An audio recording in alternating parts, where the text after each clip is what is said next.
Hey guys, so there was a new article for for Game Informer that I did not know released today. I was just going through Instagram about 30 minutes ago, and I thought I should go over it. I haven't been on Twitter or Instagram much today at all, and I just learned this Details channel, so I want to go look it up, and I just want to go over it so everybody can see it. So yeah, let's go ahead and get into it. How Sonic Frontiers Open Zone and Cyberspace evolved the franchise. Okay. If you were to distill the concept of Sonic Frontiers into an elevator pitch, it will likely involve the term open world somewhere.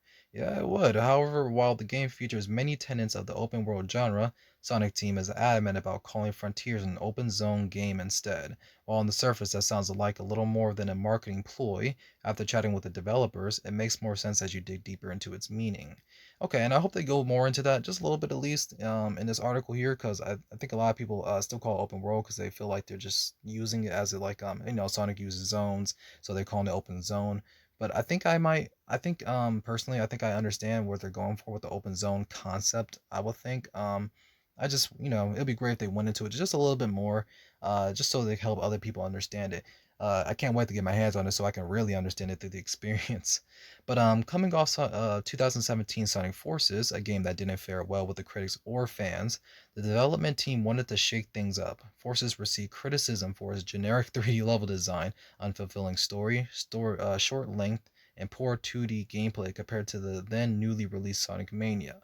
According to Sonic Frontiers director Morio Kishimoto, who also directed Sonic Forces, the team carried a lot of lessons from Sonic Forces and other previous 3D Sonic games into Frontiers. And yeah, let's take a look at the screenshot here. Looks like spiral rails. And some of the rings look different. On the far left, it looks different from the ones in the middle here, and you have some springs at the end of it. But yeah, this is pretty cool. I'll have to look at this more later. But yeah, that's a pretty cool screenshot there. I've been on the Sonic team for 19 years now, and I do want to say that we have constantly learned from our successes and failures, not just the previously released Sonic Forces, but every Sonic title we have ever worked on. He says. Now, with 32 years of Sonic development experience with us, I am putting all my experiential learnings to practice in the development of this game. Selectively only speaking about the learnings from Sonic Forces. Okay, so they're just talking about Sonic Forces now. I believe we learned that the method of designing stages with specific game mechanics, which all started with Sonic Unleashed, where we have shorter stages, pull back on Sonic's speed a bit, and implement new actions for Sonic in the title is no longer going to satisfy the expectations of either Sonic fans or those who like stage clear games. Okay, so stage clear action games, by the way, but let's read that one more time. I believe we learned that the method of designing stages with specific game mechanics, which all started with Sonic Unleashed, where we have shorter stages, pull back on Sonic's speed a bit, and implement new actions for Sonic in the title is no longer going to satisfy the expectations. So I'm not sure what they mean by it all started with Sonic Unleashed, or like after Unleashed, or did they mean they started with Unleashed because Unleashed stages weren't short, nor did they pull back on Sonic speed at all. Um, maybe someone can help me understand that phrase a little bit better. I don't know if this translation error or whatnot, but um, yeah, that's an interesting that's an interesting quote there. But yeah, they definitely went to shorter stages in the past 10 years, for instance. Forces really show that they did pull back on his speed, definitely in Forces as well. And I don't really, a lot of people don't like how his boost works either. But yeah, and it's become a lot more gimmicky as well. So that's another problem with it. So let's continue. One of the responses to this lesson was to create big open areas in which players spend hours exploring, solving puzzles, fighting bosses, and collecting items. Not only does this approach shake up the pacing of the traditional Sonic the Hedgehog formula, but it extends the playtime. Another criticism Sonic Team creator officer Takashi Iizuka heard coming out of Forces. As such, Iizuka believes Sonic Frontiers is the longest mainline Sonic game to date. Whenever we work on the concept for a new game, we always refer to the reaction to the previous games and users' feedback. So there are a lot of lessons, but one of them would be playthrough time, Izuka says. The playthrough times end up being short for the previous games, but due to the open zone and other factors, there has been a substantial improvement this time. Okay, yeah, that's great. So we know about the game going to be pretty long. I believe it said 30 to 40 hours was the estimated time. That's what we've been told a few weeks ago or a month or so ago. If that's not correct, I'll put up the exact the right time that they said. The average player will get through it. But yeah, we know that's going to be a longer game than past Sonic games, the longest Sonic game too. So that's really good.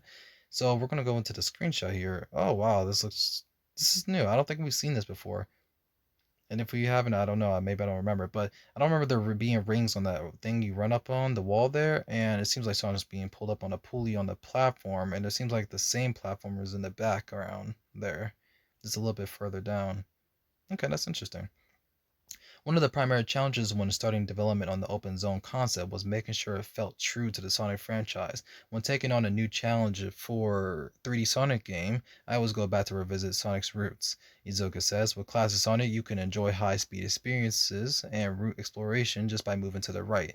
That's the starting point for Sonic games. And when Sonic Adventure made the evolutionary jump to 3D, it was based on the same starting point and for open zone as well. We revisited the starting point and made an evolutionary jump from there to come up with a new playstyle that suits Sonic. Kishimoto can trace the inspirations to Sonic Frontier's open zone format as far back as Super Mario Bros. 3, with the subworld connecting multiple linear style stages for you to clear. Since the 1988 release on Famicom, Kishimoto has enjoyed watching the evolution of games use the world map mechanics. While games like Sonic Adventure had previously used the player world map idea, Sonic Team wanted to evolve the concept with the Sonic Frontiers further. Now players not only explore a big hub area with the environmental puzzles and challenges, but those areas are massive and house several diverse challenges that surpass those of the traditional 3D action levels that begin with the first adventure game. Okay, and we have a new screenshot here. It's pretty cool. I don't remember there being the screenshot over trees. I don't know if this one's new, but it looks like someone's about to fall. I don't see a drop shadow on any of the platforms. Well, anyway, there goes another screenshot. The open zone format allows the developers, and by extension the players, to take advantage of the two most important elements of Sonic games, at least according to Izuka. That's running through areas at high speeds and finding discoveries and surprises by traveling through the area in the way you want to. Now, you have some Sonic fans who will be like, oh, well, it's also momentum. Using momentum to get faster and faster through the stage, but that's I'm not gonna keep using the M word because that's gonna that's gonna really get a conversation going. But in 2D Sonic, players headed to the right, and then 3D Sonic players headed deeper into the screen. Izuka says in the open zone style, there are infinite directions, and the player can choose which way they want to go. I like that. Izuka says the biggest challenge was breaking free of the gameplay molds of past games and making sure the world is fun to explore at high speeds. We've been building high speed action on the path for more than 20 years, so it wasn't easy to get rid of it. Izuka says, for example, it's like taking F1 racing and getting rid of the course to drive on a wide, flat plane. That wouldn't be any fun, right? So in the early stages of the project, we kept creating the island terrain where the game would be set over and over in search of the ideal open zone. Okay, I gotcha. Oh, and here's a picture of Sonic here standing in some open terrain here. It's pretty nice.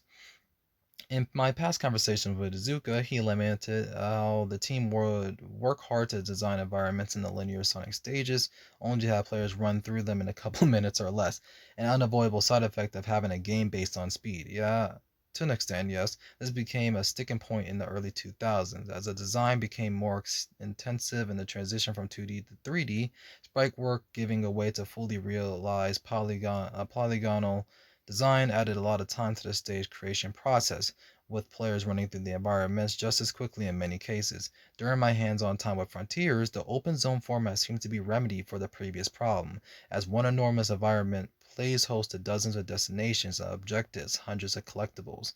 Okay, my foray into Sonic Frontiers open zone concept was a Kronos Island, one of the Starfall Islands. Though this first island kicks off your adventure, Izuka assures me we'll visit all the Starfall Islands before the Sonic Frontier story comes to a close. Throughout the adventure, players experience various biomes and environments. Okay, so different biomes and environments. Nice, nice, nice, which isn't uncommon in Sonic game, right? However, these areas house a lot more content thanks to the Frontier's open zone twist. I like to hear that. I really like to hear that. Oh, this looks pretty. Yeah, I like this here. Another screenshot here looks nice. Transitioning to this gameplay style is a massive undertaking, but ensuring Sonic controls well in the open area is another thing entirely. We've seen him control poorly in games like Sonic the Hedgehog 2006, Sonic 06, but the risk is amplified with Sonic Frontiers' approach to the hub world. Thankfully, I enjoyed my time dashing through the open zone of Kronos Island. Sonic has the right weight for speed and exploration, and he doesn't slide around in previous games. Even the more methodical platformer sequences feel vastly improved over previous titles. Yeah, I remember try platforming in Sonic Unleashed sometimes. You just like slip off in a weird way. If you're just going a little too fast, if you're trying to do fast platforming, and heck, even Sonic Heroes had some problem with platforming, with them having butter under Sonic's shoes all the time.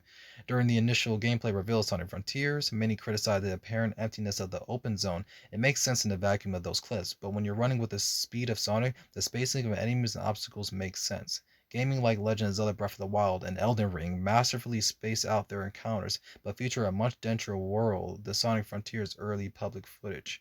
However, when you consider how much faster Sonic runs through the environment, the spacing works out. I find the time I encounter on I'm sorry, I found the time to encounter or time to discover read to be well paced in my few hours with an early build. Okay. The main destination for many will be the cyberspace stages. These linear action stages, which you access through marked portals in the open zone, offer experiences that veer much closer to the traditional 3D action stages of the past Sonic titles. In fact, the cyberspace stages themed after levels from previous Sonic games like Sonic 1, Sonic 2, more recent titles like Sonic Unleashed.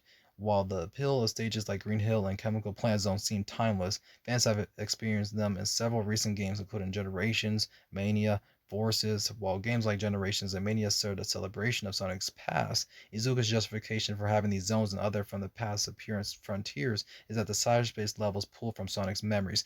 Okay, wow, that is a I'm glad he said that because a lot of people had theories on that. And that makes a lot of sense. Now, if you look at this, like here, right here, actually, right here, for that's a good example. I pointed out before, not on video, but I've said I was talking to my friend, and the sky, as you can clearly see there, is very cybery looking. Everybody notices that. It's almost, and this place here, for instance, if you're looking at this place here, it doesn't look like it's of this world. The Starfall Islands look like it's a desolate place devoid of like these human places and man-made machinery or inventions like cars or these signs here in the roads. Like it's not of their world, right, of the Starfall Islands. So where does it come from? I mean, clearly it's pulling from somewhere. It's being projected in a way, and that makes a lot of sense. It's being pulled from Sonic's memories, and that makes a lot of sense. That's the only reason why I will accept Green Hill in this game, is if it's cleverly done through the story. And I am glad they said that because that makes a lot of sense. I'm really happy about that. While the open zone areas are perhaps the biggest selling point of Frontier, Sonic Team wanted to focus on the quality of these cyberspace stages over the course of development.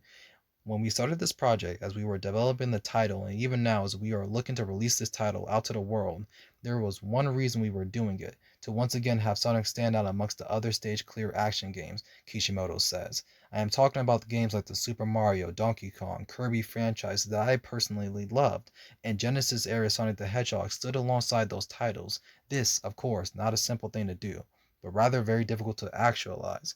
But it is exactly the challenge that we, the Sonic team, have taken up on this project.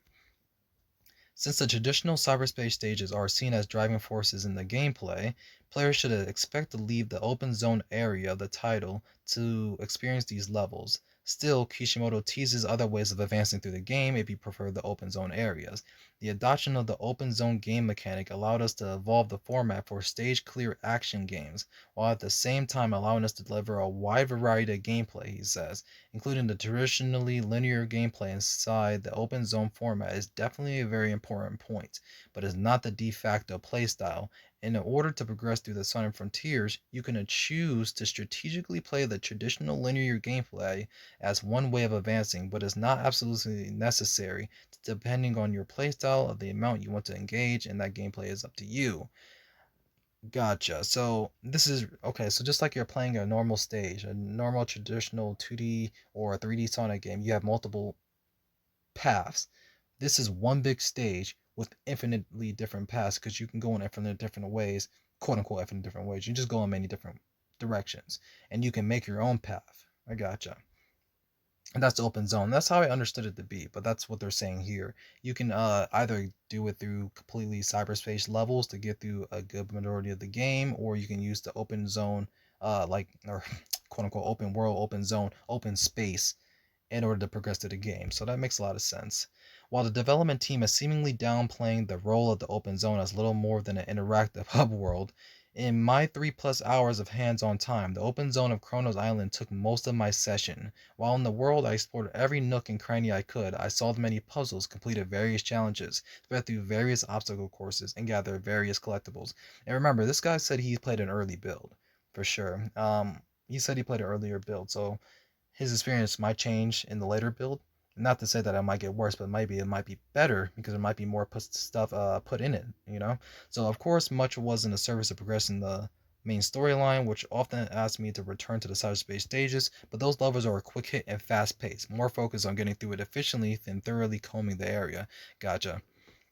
Cyberspace also curiously houses other characters. For instance, I progressed through multiple missions in the open zone involving freeing Amy from cyberspace. Meanwhile, another pocket of cyberspace has everyone's favorite cat, Big, hosting a fishing minigame letting you earn currency for his in-game shopping. The secrets of cyberspace only deepened the longer I played, but they all felt more in support of the big open zones during the 3+ hours I spent with the title. Okay, okay.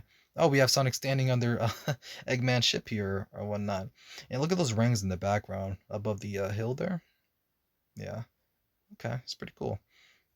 The more I played, the more I enjoyed the various gameplay loops of seeking out boss battles in the open zone, entering cyberspace to complete action-packed stages, and returning to the open zone to claim my new Chaos Emeralds.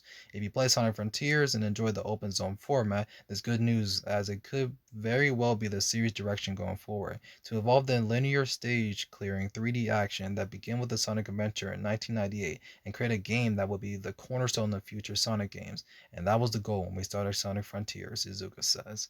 With Sonic Team clearly hoping to change the formula and course of the Sonic franchise with its newest title, I'm excited to get more time with the game ahead of launch. Sonic Frontiers comes to PlayStation 5, Xbox Series X, S, PlayStation 4, Xbox One, Switch, PC later this year, and we know all that. So yeah, that's really interesting. So I'm going to scroll through this just so you guys can see it yourself.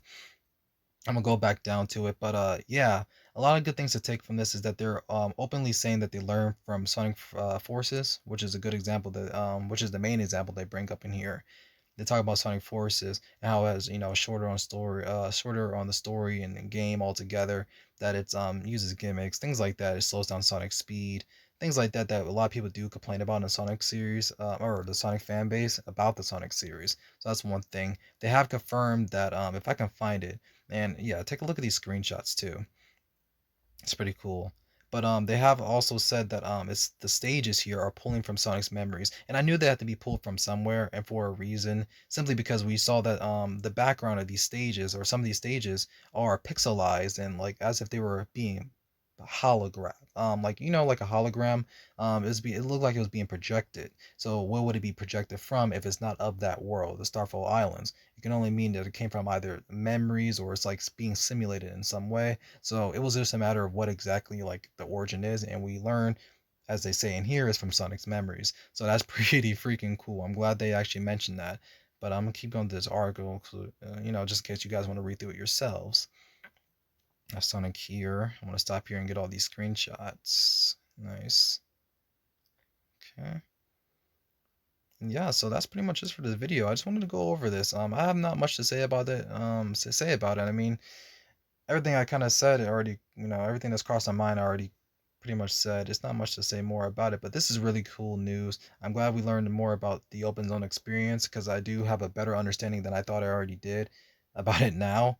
And I will say that them confirming about Sonic's memories being a part of the cyberspace levels are really cool because I really did want those stages to be involved with his memory in some way or into the integrated with the story in some way, and them just not taking levels and just throwing it in there for no reason.